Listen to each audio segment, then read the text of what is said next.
అనకాపల్లి జిల్లాలో దారుణం. గొలుగొండ మండలం హైస్కూల్లో టీచర్ కీచక పర్వానికి తెరలేపాడు. ఆటల కోసం వెళ్లిన బాలికలతో అసభ్యంగా ప్రవర్తించాడు పీఈటీ టీచర్. ఆటల పేరుతో బాలికలను వేధించాడు పీఈటీ టీచర్ నూకరాజు. రాష్ట్ర స్థాయి పోటీలకు తమిళనాడుకు తీసుకెళ్లి దారుణానికి పాల్పడ్డాడు నూకరాజు. గెస్ట్ టీచర్కి బాధ్యత అప్పజెప్పారు హెచ్ఎం శ్రీనివాస్. విద్యార్థినులతో మహిళా టీచర్ను పంపకపోవడంపై తీవ్ర విమర్శలు చెలరేగుతున్నాయి. ఇంటికి చేరుకున్న తర్వాత తల్లిదండ్రులకు బాలికలు విషయం చెప్పారు. తల్లిదండ్రుల ఫిర్యాదుతో విచారణ జరుపుతున్నారు ఎంఈఓ.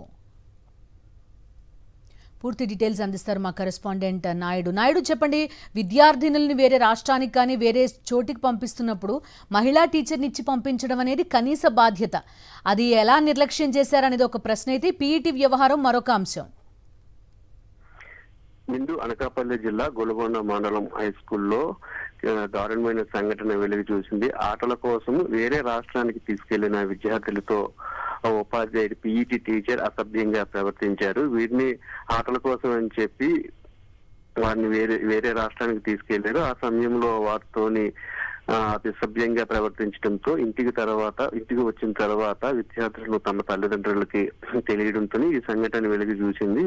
విద్యార్థుల తల్లిదండ్రులు హై స్కూల్ హెచ్ఎం కి ఫిర్యాదు చేయడంతో ఈ సంఘటన మీద ఎంఈఓలు వచ్చి విచారణ జరుపుతున్నారు. దీని మీద పెద్ద ఎత్తున ఆగ్రహం కూడా వ్యక్తమవుతుంది. ఒక ఉపాధ్యాయుడు అయ్యింది విద్యార్థుల పట్ల ఈ విధంగా వ్యవహరిస్తారా అంటూ కూడా అసంతృప్తిని వ్యక్తం చేస్తున్నారు. విద్యార్థులతో మహిళా టీచర్ ని పంపించాల్సి ఉన్నప్పటికీ కూడా మహిళా టీచర్ ని పంపించకుండా గెస్ట్ టీచర్ కి బాధ్యత అప్పగించడం మీద కూడా విద్యార్థుల తల్లిదండ్రులు కూడా మండిపడుతున్నారు. విద్యార్థులకి విద్యాబుద్ధులు నేర్పి వారిని సక్రమైన మార్గంలో ఉంచాల్సిన పీఈటీ మాస్టర్ ఈ విధంగా వ్యవహరించడం ఏంటని చెప్తున్నారు. దీని మీద విచారణ జరుగుతున్నారు. గతంలో కూడా ఇటువంటి చర్యలకి ఏమైనా పాల్పడదన్న కోణంలో కూడా విచారణ జరుగుతున్నది.